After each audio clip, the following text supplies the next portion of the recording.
my favorite day of the week. I don't know if it's yours. Probably it's yours. Who doesn't like a Friday, right? Who would say that Friday is not their favorite day of the week? It's certainly mine, and I'm sure it's yours as well. And, of course, I think we would both say it's our favorite day of the week for the same reason, right? Because it's time for the Morning Pitt Mailbag. I love it. We take questions from Pitt fans, and we answer as many as we can right here on the Friday edition of the Morning Pitt.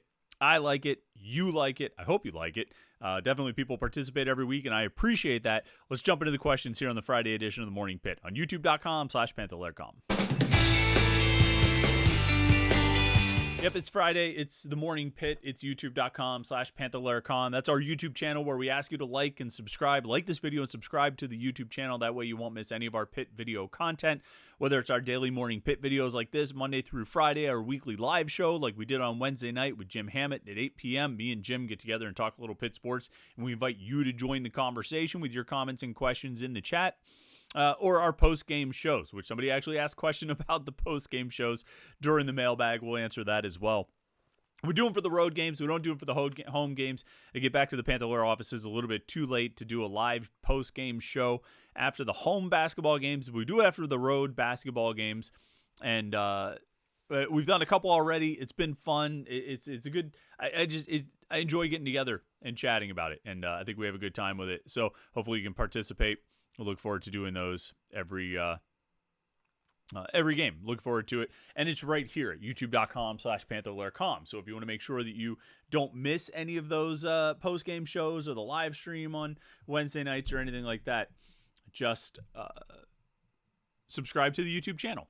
And also like this video while you're at it. We appreciate it. And then, of course, check out the website, Panther-Lair.com, Panther-Lair.com, Pittsburgh.rivals.com for your most comprehensive source of Pitt sports news on the internet and message boards to talk to other Pitt fans all day, every day, Panther-Lair.com. All right, let's get into the questions. Jump right in with Chad Papp. He asks... Chad Papp says, January predictions are always accurate, right? So who will lead Pitt in passing yards, rushing yards, and receiving yards in 2024? These are great questions. I think the last two are easier than the first one, so I'll start there while I kind of toss over that first part in my head. Rushing yards, I think it'll be Rodney Hammond. I don't see legitimate competition for the number one running back job unless Hammond gets hurt. I think there are other players who can make plays. I think there are other guys that they'll give opportunities to. We'll see what Desmond Reed can do. We'll see what Derek Davis can do. We'll see what Montravius Lloyd can do in his second year of eligibility. But I think it's going to be Hammond, as long as he stays healthy. And that's probably a caveat that we would add on just about everything here. But as long as Rodney Hammond is healthy, he'll be the lead back for Pitt this season. And I would expect him to, push for a 1,000-yard season. I think that's the level of back that he is. It's what he's capable of, and I think he'll, I would expect him to be the number one guy. Receiving yards, I'm leaning toward Konate Mumfield, with, probably Kenny Johnson as a close second. To be honest, I think Johnson and Mumfield are going to be the one and the two, not necessarily in that order, but I think they'll be the two primary receivers, kind of like Mumfield and Means were last year, Mumfield and Bub Means. So I think Johnson will kind of step into that role. I don't necessarily see Dejon Reynolds stepping into that role. I said all last offseason after they landed Dejon Reynolds, and I said it throughout the season, even though he made plays here and there, that he struck me as more of a possession receiver, not necessarily a number one or maybe even a number two. I think he's a good third option. And then we'll see how Sincere Lee, Raphael Williams, Izzy Polk, Lamar Seymour, and Zion Fowler-El kind of fit into the mix here. But I think Kenny Johnson is the one who really steps up and gets a huge bump in targets and receptions, and could, I would count him as like a dark horse option to be that top receiver in receiving yards this season. But I would still probably lean toward Mumfield. I think last season, Mumfield led the team in receptions and Bub Means led the team in receiving yards. So maybe Johnson could step into that role with leading yards, and Mumfield would lead in receptions again, but we'll see. I think it'll be one of those two guys. Not entirely sure which one yet. So we'll see what happens there. As for the passing yards,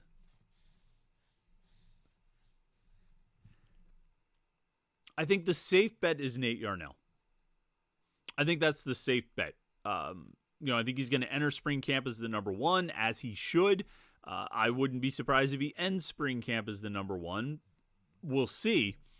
But I think Nate Yarnell is the safe bet and probably the odds-on favorite to lead this team in passing yards as we sit here on January 12th, because as you said, January predictions are always right, or always accurate, right?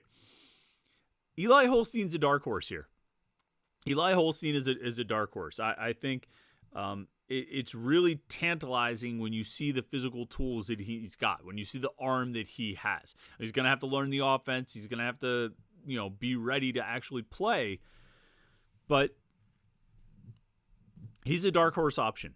I probably would say the safest bet is Yarnell, though, in January. We'll see what happens between now and then.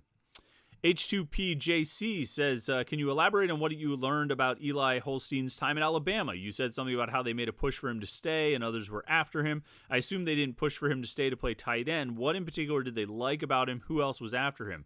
Any additional color you could add would be much appreciated by all of us, I'm sure. So Eli Holstein, I think for one thing, I believe, and we can double check on this, I believe he was recruited by Bill O'Brien, right? When did Bill O'Brien leave Alabama?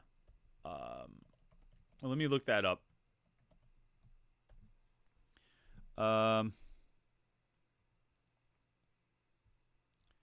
Bill O'Brien was hired by the Patriots January 24th. You talk about waiting a while to hire an offensive coordinator, right? The Patriots waited until January 24th, though that's a college football, or that's a pro football timeline rather than college football. But Bill O'Brien was hired to be the Patriots offensive coordinator last. I think he was hired. I think he was their coordinator, right? Last January 24th. So at that point, Eli Holstein was already on campus at Alabama. He was recruited by Bill O'Brien, was the offensive coordinator at Alabama. And then his offensive coordinator leaves a few weeks after he gets on campus. And so that, I think, is part of the color to the story. When you look at maybe why he left Alabama or why the situation played out like it did for him at Alabama, Tommy Rees gets hired. I think there's mixed reviews on how Rees did as the offensive coordinator for the Tide this year. But, I think that's part of the story, that he was recruited by Bill O'Brien and then O'Brien left. Holstein, he didn't win the starting job, obviously. He ended up on the scout team all year. From what we've heard from people who talk to people, or, it's either secondhand or third hand, he did really well on the scout team. Supposedly there's video floating around of how he played on the scout team, this past year, playing against a really good Alabama starting defense, and that he more than held his own against that defense. And I think that, probably was part of the reason that Alabama wanted to keep him in Tuscaloosa. Look, I know there are people who have said and reported that Alabama wanted him to move to tight end. People I talk to say that's not the case. Maybe it is, maybe it isn't. It's one guy says this, one guy says that. So what's true? But they didn't move him to tight end for the scout team this past year. They kept him as the scout team quarterback. They obviously, they wanted him to continue playing that position. They were just a few months removed from recruiting him to play that position. So I think they wanted him to stay at Alabama as a quarterback. Ultimately, I think he wanted a new situation or a new opportunity and to work with a different coaching staff. I don't know if it was really a fit with Tommy Rees. And so, I think some other schools were interested. I think Holstein had his eye on Pitt probably before he went into the transfer portal. I think as far as what did Alabama like about him, I think they liked the same things that they liked when they recruited him. I think they liked the size, the arm strength, the poise, the success in high school. I mean, all the things that he showed on his high school tape. He's a good player. He's a good player, and I think that's why Alabama wanted to keep him. But obviously he wanted a new opportunity, wanted to go somewhere else. So I don't know if I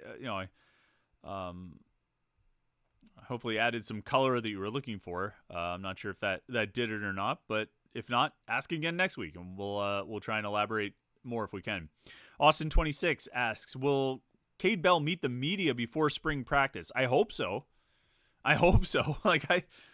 So I understand when they hired him, it was sort of right before signing day, or a week or two before signing day, and they wanted to get him on the road recruiting, so they sent him out. So he didn't really have an opportunity to talk to us then. Maybe there was an opportunity on signing day, but Pat Narduzzi wanted him to go and be with his family and start working on moving and not be, so concerned with talking to the media. And then I thought it might happen at some point in the first 2 weeks of January. It hasn't. Maybe he's still moving. I'm not sure what's going on. But now, starting today, coaches can go on the road again. And so he's going to be out recruiting. At some point before spring camp, we will talk to him. I believe, I hope.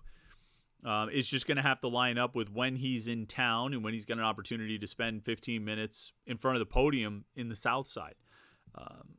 It's unfortunate that we haven't talked to him yet, but I've been assured several times that we will talk to him before spring camp. That's the best that I've got. That's the most that I can go on.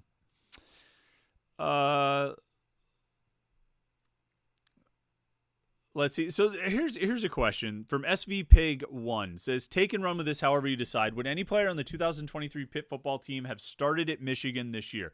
I remember Narduzzi in the ACC coverage during camp said the biggest difference between when he got there and now is all the talent and depth.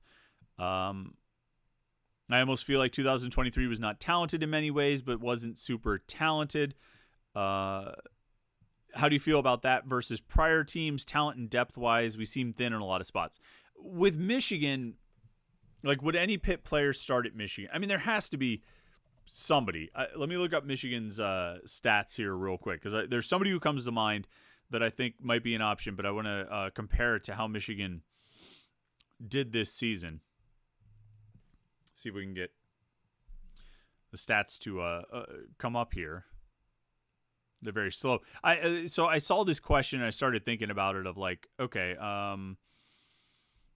who would possibly, I was going to say Ben Sauls, but their field goal kicker still made like 85% of his kicks, was 3 of 4 from 50 plus, 3 of 5 from, 40 to 49. I mean, he was pretty good, 10 of 10, really 12 of 12 from the 20 to 39 range.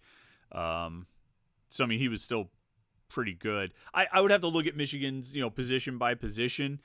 I guess you would start with the question of who really stands out on Pitt's roster. Like, who were the best players on Pitt's roster? Like Rodney Hammond's not starting ahead of those running backs they have, None of the quarterbacks are starting ahead of the quarterback they have. None of the offensive linemen. And their defense was loaded. Michigan's defense was absolutely loaded. And so maybe there's a weak spot in there. Maybe like a Solomon DeShields or a Donovan McMillan or somebody could maybe sneak in where maybe they have a slight weakness at a strong safety or an outside linebacker, but I really don't think so. And I don't know Michigan's depth chart all that well, but like it sort of feels like they were pretty loaded on defense. And if there was any position that Pitt might have a player that could start there, it would be on that side of the ball. And so it's hard for me to sit here and say, well, yeah, this guy would start there. You could go to previous years and say, yeah, Pitt had a player that was superior who could walk in on just about any team, but I don't feel like that was the case. And again, you're looking at a team that was 3-9. I mean, who are the bright spots of the team overall? You could pull sort of the lens back and not just look at the comparison to Michigan, but who are the bright spots on Pitt's team last year? Bub Means? I mean, Bub Means would pretty much be it. Donovan McMillan played pretty well, ended up with 100 tackles. Solomon DeShields had a good year. MJ Devonshire, made some splash plays, but I don't know if he was as consistent as he needed to be over the course of the season. So, I mean, those are the bright spots, and I'm not sure you would take any one of those guys and say, yeah, they could go start at Michigan. But Michigan had an undefeated season and won a national championship. Pitt went 3-9 and lost to Syracuse and Wake Forest. So, it's going to be hard to find those bright spots when you have a season like that. Now, on the question of talent, and I remember when Narduzzi said that about the talent difference. He said it. He might have said it on the ACC network. He said it during one of our press conferences, and it might have been at the beginning of training camp. It might have been during spring camp. I can't remember exactly when it was, but he said something along the lines like, "Look, if you put our 2015 team up on this board and last year's team, meaning 2022, up on this year's board, and just compare the talent, it's night and day. I mean, you wouldn't even believe how different it was." And I pointed this out afterward. That, Narduzzi made that. I wouldn't say he made a big deal out of it, but he emphasized that point of how big the talent difference was between 2015, over here, and 2022 over here. And I couldn't shake the thought of both of those teams went 8-4.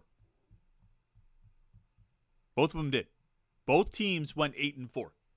So you can talk about a huge talent upgrade in 2022 over 2015, but it didn't make any difference. It didn't matter. I mean, you won the bowl game in 2022, and so you ended up 9-4 as opposed to 8-5. But both of those teams in the regular season went 8-4. And the 2015 team was 6-0 at one point. No, they weren't, because they lost they won 5 or 6 games in a row. They lost the Iowa game, and they were ranked, so they were probably 6-1, 5-1, 6-1, I think, heading into the second half of the season, and ranked. Whereas Pitt, heading into the second half of the season, had lost to a team that fired its head coach 5 days earlier in 2022. So I think, look, if you ask me what's the more talented team, Pitt 2022 or Pitt 2015, I would say 2022. But maybe it's not as vast. I think where there was a big separation, where there's a big improvement to 2022 from 2015, it was on the defensive side of the ball. I think the 2022 defense was light years ahead of where the 2015 defense was. But the 2015 offense also had James Conner, it had Tyler Boyd, it had Dorian Johnson and Adam Bisnavati and all of those guys. And so you would say it was quite a bit. It had Nate Peterman. It was quite a bit better, that 2015 offense, than Pitt's 2022 offense. So, but then the end result was virtually the same. Both teams went 8-4. So, I on the surface I agreed with him, but then when I thought about what it translated into, I was like, it's not that big a deal. All right, let's motor through here. Smenges asks, what type of running back is ideal for Cade Bell's offense, and how do Pitt's 2024 running backs appear to fit within it? I think the ideal running back, I think speed is a key component. I think he does want his running backs to catch some passes out of the backfield. But it's like any offense, right? With few exceptions, the extremes on one end to the other. You need a running back who can make a guy miss. You can block 10 guys, but then number 11, you have to be able to make number 11 miss. And that's what every offense needs out of its running back. Because of ultimately, even if you have the quarterback out there blocking, you can only block 10. And the running back has to make that guy number 11 miss. And so that's the kind of running back that he needs. So he needs somebody who's fast and can make people miss, make a play, turn a 5-yard gain into a 15-yard gain. That's what kind of, and so who fits into that? I don't know if Rodney Hammond is a great make him miss kind of back. I feel like he's good at sort of sneaking forward for more yards than you think he's going to get, but I'm not sure if he's that make him miss kind of back. I think Montravius Lloyd will be an interesting back to watch in this offense. Desmond Reed obviously has experience in this offense. We'll see how he translates to the Power 5 level. But so many times I think we get hung up in, this is a good receiver for this offense, or this offense really fits this running back. And there are times when certain offenses fit better than others. But for the most part, man, go make plays. You need playmakers. Go make plays. Rocky Panther asks, does Jeff Capel know how to run an offense? For example, Guillermo Diaz-Graham shouldn't be playing up top every possession, and we should have more than our entire team jacking up threes every possession. Finally, is Will Jeffers the most limited offensive player in the past 25 years? Pretty negative stuff, but Capel does that to me. I don't know what to tell you. After every game, we run film breakdowns from our guy Steven Gertz that looks at what Pitt attempts to do, and sometimes they're successful and sometimes they're not. And I think there is a certain amount of freedom that he lets his players have in the offense. But firing threes, yeah, I think they need to get more balance with driving. I think, Bub Carrington and Jalen Lowe need to drive more than they do.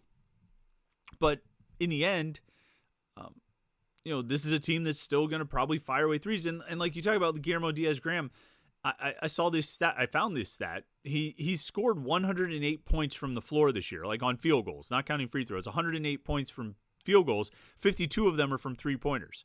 I mean, that's just where his points come from. When you talk about the scoring out of Pitt's center position, almost all of it, or a significant chunk of it, comes from Guillermo Diaz-Graham shooting threes.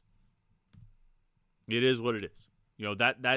That's who they are. And people keep bringing up like Pitt. They just have no inside presence. They were never going to have an inside presence. This shouldn't be a surprise. This shouldn't be something you're just realizing in game number 16.